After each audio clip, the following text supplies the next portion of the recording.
Let's discuss posture now. How do you actually stand? If you were to look into a mirror, for example, majority of us will draw in our abdomen. It helps us appear taller and thinner. In addition, we tend to draw our shoulders back. But is that how you stand naturally? If you were to rate yourself on a scale of 1 to 10, what mark would you give yourself for posture? Due to our sedentary lives, the majority of us are slightly slouched or round-shouldered to whatever degree. There's a way to tell by looking at somebody's hand placement how round-shouldered they are. If you're nice and open in the chest and shoulders with good posture, the arms actually lie down at the sides of the body. So looking sideways on, you'll see my hands lie underneath my shoulders and the palms tend to face the thighs. So from the front, my hands look like this. But if I'm round-shouldered or slightly hunching or slouching, what happens is the shoulders fall forward and the arms come forward of the thighs with the palms facing the back of the room. In addition, I sit on my own organs, crushing them. That's not the only way to tell. You can look at the gap between somebody's arms. It's just one of the few indicators as to how open somebody is in the chest and shoulders. Let's consider what you do for a living. Does it involve a lot of driving, sitting at a desk, or working with a computer?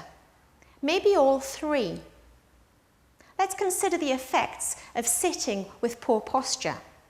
For example, if you're sitting driving, a typical posture will be to reach forward for the steering wheel in a slightly slouched position. Similarly, if you're sitting at a desk, unless you're aware of how to sit with good posture, we tend to lean forward, hunched over our work. Computer's one of the worst, because whilst we're tapping away at the keyboard, we tend to be hyperextending our necks to look at the screen, which results in crushing the vertebra at the back of the neck and a lot of tension in the neck and shoulders. So what does that effect have on our mid-back muscles in the long term? Well, let's take this band, for example, and have a look at the effects of poor posture, because it may take months, years even, to be slouched, but it's not going to get corrected overnight. So let's wrap this band around my mid-back. Imagine it's the mid-back muscles. If I'm standing upright with good posture, the muscles will be at their normal length. But if I then start to slouch, you can see what's happening to those muscles. They're being pulled and stretched forwards. It's good to stretch as long as we return our muscles to their original length. But if we don't, if we're constantly standing, sitting, working and walking in this slightly slouched position, what's going to happen to those muscles over a long period of time?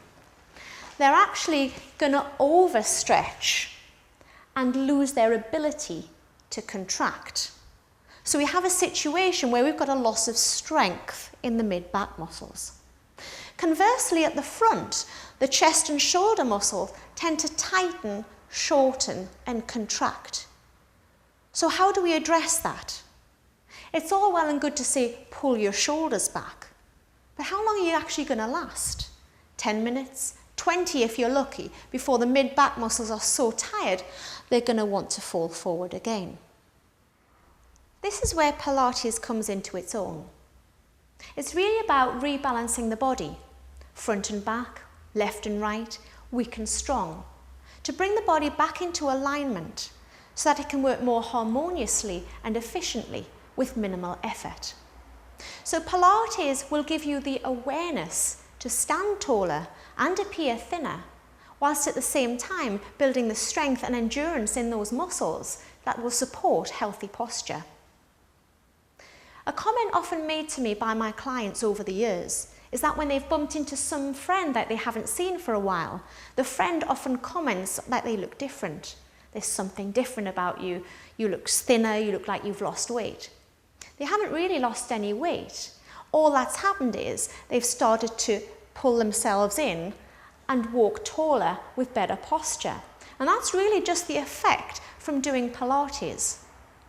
What follows now is a series of exercises that will help to open the chest with the pole raises and the doorway stretch, and strengthen the mid-back muscles with the dart and the diamond press.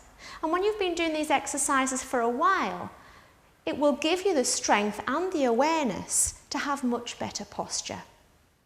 Just having a look at the upper trapezius here. So remember, the trapezius is going in a big diamond shape out to each shoulder and down here. This is the very tense part, the upper trapezius, which can tend to be overworked, you know, if you're sitting hunched slightly. So you want to keep this nice and relaxed. We talk about a nice long swan neck, so the gap between the ear and the shoulder remains long. Now you can actually just get your forefinger and prod the upper trapezius. And just, if your finger actually sinks in, that means the muscle is nice and relaxed. If you imagine a piece of raw steak and you were to push your finger in the center of the steak, it should sink in. And that's how a muscle should feel if it's relaxed. However, if a muscle is particularly tense, then it may feel like overcooked steak and resistant or hard to the touch. So you should get almost like a spongy quality like this. Your finger should actually sink in if the muscle is nice and relaxed. You can also have a look to see if there's a change in height between right and left side. Normally there's a difference of about 10% between the right and left side of the body, just according to how we use our bodies. But you can have a look to see if one side is higher than the other. Usually the tighter side, but not always, will be the higher side. So we want to learn now how to actually lift our arm without actually creating any more tension in this upper trapezius. It's a very tense part of the body and it can be overworked very easily. So we want to learn how to lift the arm without hiking the shoulder up to the ears, using our mid-back muscles, in particular our lower trapezius. So normally what happens when you lift the arm up is that you may get a little bit of hiking of the shoulder up to the ear, and you can see here the upper trapezius is starting to contract and slightly bunch up. It's higher than the opposite side. So we want to learn to relax and draw the shoulder down and away from the ear so that you get this nice long swan neck and the upper trapezius doesn't overwork. So let's do the correct version now, without actually pulling and depressing the shoulder, because that's just as bad and creates just as much tension as hiking up. Almost feel the arm stretching out the fingertips. Just slightly draw the shoulder down without jamming it down or forcing it. And then I'm going to put my hand here just to encourage the shoulder to stay away from the ear. Andrew's going to lift his arm out to the side and slightly in front, so it's within his peripheral vision. And as he lifts up further, he's got to use these mid-back muscles, lower trapezius in particular, to slide the shoulder blade down in the back so we don't get this characteristic hiking up. And the upper trapezius remains nice and spongy as it was before. Again, breathing in, lengthening up. Engaging the core abdominals, and as you breathe out, slide the shoulder blade down into the back, keeping the upper trapezius free from tension. So part of that movement will be just gravity, relaxing the shoulder away from the ear. And the rest of it is actually using those mid-back muscles to draw the scapula down into the back.